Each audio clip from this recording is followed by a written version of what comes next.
ಕುಂಭರಾಶಿ ಜಾಗೃತಿಯಾಗಿರಬೇಕಾಗಿರ್ತಕ್ಕಂಥ ಸಂದರ್ಭ. ಕಾರಣ ನಿಮ್ಮ ರಾಶಿಯಲ್ಲೇ ಇರತಕ್ಕಂಥ ರಾಹು, ಸಪ್ತಮದಲ್ಲಿರತಕ್ಕಂಥ ಕೇತು, ಎರಡನೇ ಮನೆ ಇರತಕ್ಕಂಥ ಶನೈಶ್ಚರ ನಿಮಗೆ ಸಾಡೆ ಸಾತಿ ಮುಗಿಯೋ ಹಂತ ಆಗಿರುತ್ತೆ. ತುಂಬ ಜಾಗೃತಿಯಾಗಿರಬೇಕಾಗುತ್ತೆ. ಸಾಡೆ ಸಾತಿ ಪ್ರಾರಂಭ ಆದಾಗ ಸಮಸ್ಯೆಗಳಾಗಿದ್ದಾದಲ್ಲಿ ಈಗ ಬಿಡೋ ಸಂದರ್ಭದಲ್ಲಿ ಶನೈಶ್ಚರ ಒಳ್ಳೆಯದನ್ನು ಮಾಡ್ತಾನೆ.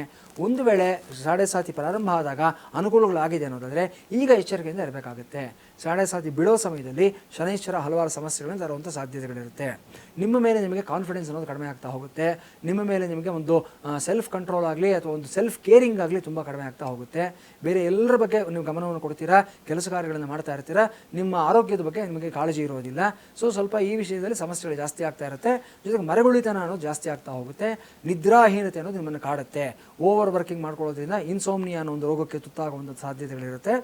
ರಾಶಿಯಲ್ಲೇ ಇರತಕ್ಕಂಥ ರಾಹು ಸ್ವಲ್ಪ ಮನಸ್ಸನ್ನು ತುಂಬ ಚಂಚಲ ಮಾಡಿಬಿಡ್ತಾನೆ. ಏನೇ ಕೆಲಸ ಮಾಡಬೇಕಾದ್ರೂ ಫೋಕಸ್ಸು, ಕಾನ್ಸಂಟ್ರೇಷನ್ ಕಳ್ಕೊಳ್ತಾ ಇರತಕ್ಕಂಥ ಸಾಧ್ಯತೆಗಳಿರುತ್ತೆ. ಎಚ್ಚರಿಕೆಯಿಂದ ಇರಬೇಕಾಗುತ್ತೆ. ಪಂಚಮದಲ್ಲಿ, ಷಷ್ಠದಲ್ಲಿರತಕ್ಕಂಥ ಗುರು ಮಾತ್ರ ಸಾಕಷ್ಟು ಶುಭ ಫಲಿತಾಂಶಗಳನ್ನು ಕೊಡ್ತಾನೆ. ಯಾವುದೋ ಒಂದು ಅಗೋಚರ ರೂಪದಲ್ಲಿ ಭಗವಂತ ನಿಮ್ಮನ್ನು ಕಾಪಾಡತಕ್ಕಂಥದ್ದನ್ನು ಪಂಚಮದಲ್ಲಿರತಕ್ಕಂಥ ಗುರು ತೋರಿಸ್ತಾ ಇದ್ದಾರೆ. ಸಪ್ತಮದಲ್ಲಿರತಕ್ಕಂಥ ಕೇತು ಮಾತ್ರ ನಿಮ್ಮ ಫ್ರೆಂಡ್ ಸರ್ಕಲ್ ಬಗ್ಗೆ ಸ್ವಲ್ಪ ನೀವು ಎಚ್ಚರಿಕೆಯಿಂದ ಇರಬೇಕು ಅನ್ನೋದನ್ನು ಇಲ್ಲಿ ತೋರಿಸ್ಕೊಡ್ತಾ ಇದ್ದೇನೆ. ಹೊಸದಾಗಿ ಪರಿಚಯ ಆಗಿರತಕ್ಕಂಥ ವ್ಯಕ್ತಿಗಳು ಸಮಸ್ಯೆಗಳನ್ನು ಮಾಡ್ತಕ್ಕಂಥ ಸಾಧ್ಯತೆಗಳಿರುತ್ತೆ. ನಿಮ್ಮ ವಿಶ್ವಾಸವನ್ನು ಗಳಿಸ್ಕೊಂಡು ಅವರದನ್ನು ದುರುಪಯೋಗ ಪಡಿಸ್ಕೊಳ್ಳೋದಕ್ಕೆ ನೋಡ್ತಾ ಇರ್ತಾರೆ ಅನ್ನೋದು ಇಲ್ಲಿ ತೋರಿಸ್ತಾ ಇದೆ. ಜಾಗೃತಿಯಾಗಿರಬೇಕಾಗುತ್ತೆ.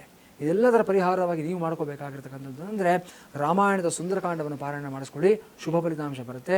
ಇಲ್ಲದೆ ಹೋದ ಪಕ್ಷದಲ್ಲಿ ರಾಜರಾಜೇಶ್ವರಿ ಸನ್ನಿಧಾನದಲ್ಲಿ 9 ಶುಕ್ರವಾರಗಳ ಕಾಲ ನೀವು ಬನಶಂಕರಿ ಆಗಲಿ, ರಾಜರಾಜೇಶ್ವರಿ ಆಗಲಿ ಈ ಒಂದು ನಿಂಬೆಹಣ್ಣಿನ ದೀಪಗಳನ್ನು ಹಚ್ಚೋದ್ರಿಂದ